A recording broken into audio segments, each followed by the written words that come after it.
Hello, welcome to Eye on Africa with me, Jean-Emile Jameen, taking you through all the latest news from across the continent this evening. Coming up on the show, South Africa's firebrand leftist leader, Julius Malema, is sentenced to 5 years in prison, convicted of firearm offences linked to a 2018 EFF rally where he fired a rifle. He's been released on bail pending an appeal that has slammed the ruling, calling it political bias. We'll get more reaction with our reporter in South Africa, Julius Malema. Then on a visit to Cameroon, Pope Leo condemns so-called tyrants driving global wars and the exploitation of Africa's resources. In conflict-hit Bamenda, he criticizes leaders who misuse religion and spend billions on conflict instead of development. Also coming up, we'll take a look at a new online database shaking up the restitution debate. Open Restitution Africa is putting African voices front and center, reshaping how cases are tracked and understood, just as France moves to fast-track the return of colonial-era artifacts under mounting pressure from the continent. Welcome to the show. Julius Malema, one of South Africa's most controversial political figures, has been sentenced to 5 years in prison for firing a rifle into the air at a 2018 political rally. The ruling from the Eastern Cape High Court in Makhanda stems from a case that has followed him for years, tied to his conduct at a charged public event during the height of his political rise. The Economic Freedom Fighters leader has appealed the conviction and remains free on bail. He is expected to continue leading his party through the legal battle, insisting the case is politically motivated while pushing forward with his radical economic agenda. Let's get more information with our reporter in South Africa, Julius Malema. Julius, exactly what are the implications for Malema, his immediate personal life and his political future? Yeah, sure. Thank you. I think just in summary, if we could just quickly summarize the counts that he has faced, or the charges. He faced 5 charges that related to the Firearms Control Act. For count 1, he was sentenced to 5 years imprisonment. On count 2, he was sentenced to 2 years. And on the counts 3, 4, and 5, he was sentenced to pay 20,000 Rand or to undergo 6 months imprisonment. These sentences will run concurrently, so 5 years in prison. The court also found him to be unfit to possess a firearm. So talking about the effect on his life, he is going to lose his firearm license. But following the sentencing, Malema's legal team immediately applied for leave to appeal. So the magistrate did not grant an appeal of the conviction. He remains guilty, but she did grant an appeal of his sentence of 5 years. So he can appeal his sentence in the High Court, after which he can also turn to the Supreme Court of Appeal. But as of now, Malema remains free and it is released on a warning pending this appeal. He can continue in his role as a member of Parliament. And to just quickly note on that, according to the Constitution, Malema would only lose his seat in Parliament if he was sentenced to more than 12 months imprisonment. But because of the appeal being underway, this section is for now put on hold, and he can continue as an MP and as a leader of the EFF. Julius, thank you so much for that analysis coming to us there from Cape Town, South Africa. Let's just talk something on the similar theme. Kemi Seba, a prominent Pan-African and pro-Russian activist, has been arrested in South Africa. He now faces extradition proceedings after being wanted in Benin over alleged support for an attempted coup. Seba is a vocal critic of Western influence in Africa and has previously been accused of inciting rebellion. He's also wanted in France as well as Benin. The anti-colonial figure is currently in custody. He's awaiting his next court appearance. Moving on now, Pope Leo has used a high-profile visit to Cameroon to issue a stark warning about global conflict and the exploitation of Africa's resources. He was speaking in the conflict-hit city of Bamenda in the country's Anglophone regions. That particular area has been at the center of a brutal separatist war with government forces since 2016, which has left thousands dead and many more displaced. The Pope condemned what he called the actions of tyrants fueling violence worldwide as he continues his multi-country African tour under tight security. Here he is. Those who rob your land of its resources generally invest much of the profit in weapons, thus perpetuating an endless cycle of destabilization and death. It is a world turned upside down an exploitation of God's creation that must be denounced and rejected by every honest conscience. Finally, is Europe finally speeding up the return of Africa's stolen heritage? Well, France's parliament on Monday unanimously approved a bill to simplify the repatriation of artworks and cultural artifacts looted during the colonial era, marking a significant shift in restitution policy. The legalization streamlines the return of items taken between 1815 and 1972, with pressure mounting from African countries demanding the recovery of cultural heritage still held in French collections.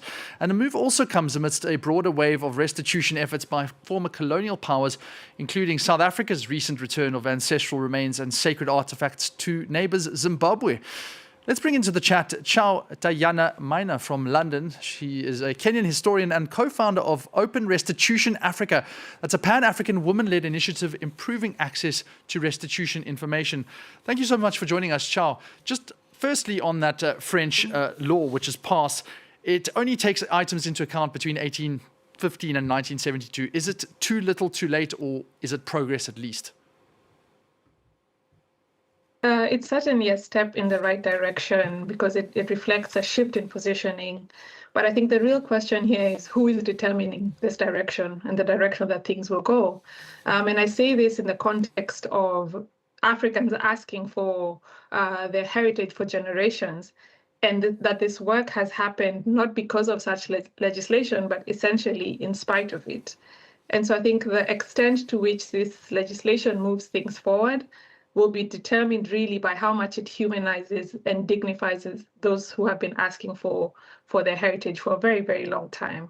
And your organization, Open Restitution Africa, basically follows that process from when the items are found and then actually make their way back to their country of origin. Just take me through that process. Also take me through what gave you the initiative to actually begin Open Restitution Africa. What's it all about? So we began this project 6 years ago, and the real motivation was that it was very hard to find information on African restitution processes. Specifically, how have Africans been pursuing restitution? Why have they pursued restitution, and what strategies they have used?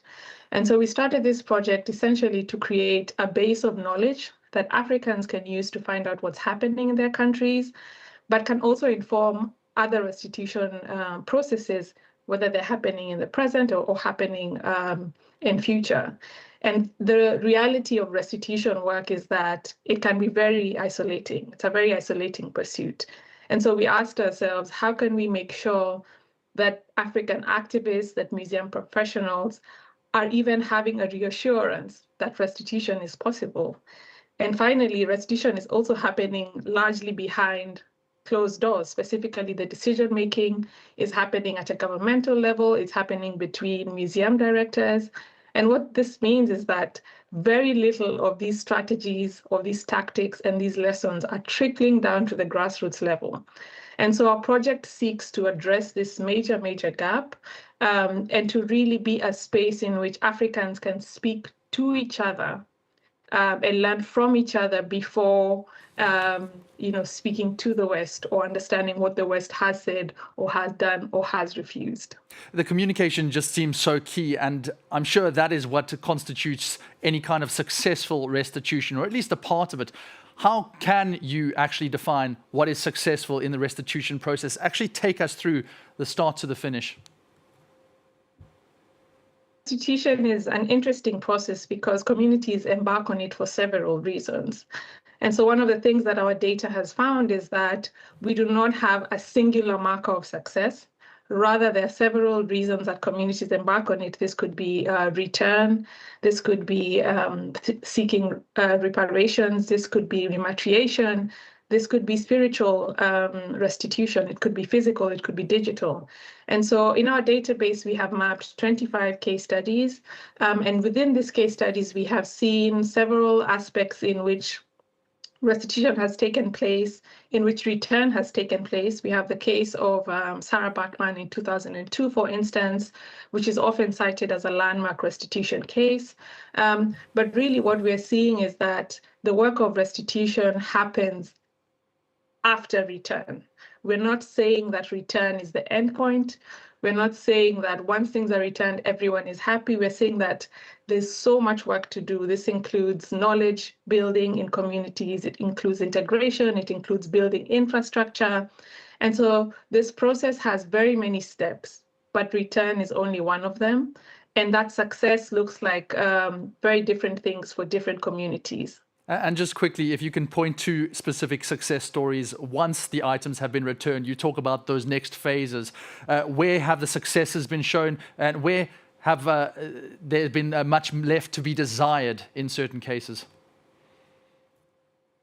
Again, to refer to the case of Sarah Baartman in South Africa, her return was a significant achievement, yet it unfolded over decades of negotiation. And even after her return, there has been a lot of integration, and the impact of her return on the community long after her burial. We have the return of the Nalindele mask in Zambia, which was illicitly trafficked in the 1970s. And this has been returned, still seeking community integration and displays within the museum. We have a digital restitution case from Rwanda, in which there have been significant efforts to integrate audiovisual archives with Rwandan youth as a form of partial restitution. And so the successes are marked by different things at different stages. But that is not to say that restitution has a definitive endpoint, rather that it triggers multiple things in the wake of it happening. Absolutely. The conversations carry on going, and you can find those conversations at the Open Restitution Africa platform there on the internet. Thank you so much to Chao, Tayana Maina for just joining us on that topic. And we leave you now for more news on France 24. Please stay tuned.